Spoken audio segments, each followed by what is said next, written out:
ఉత్తరాఖండ్ రుషికేశ్ బద్రీనాథ్ మార్గంలో గ్యాస్ సిలిండర్లతో వెళుతున్న ట్రక్కు ప్రమాదంలో చిక్కుకుంది.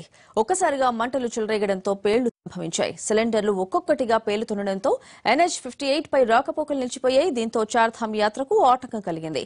ట్రక్కులో తీసుకెళ్తున్నది ఇండియన్ కంపెనీకి చెందిన గ్యాస్ సిలిండర్లుగా గుర్తించారు.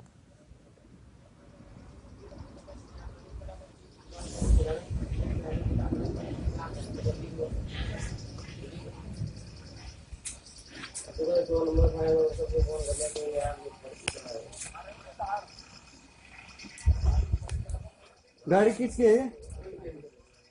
और भी थे उसमें के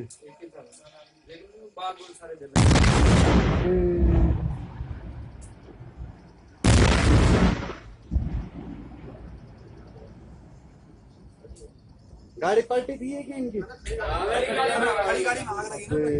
आजकल इलेक्ट्रिशियन वाली गाड़ी है पूरा सेंसर वाली।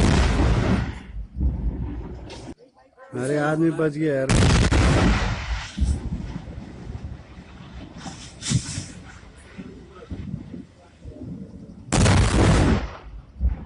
वो देख ऊपर आसमान तक, बाप रे।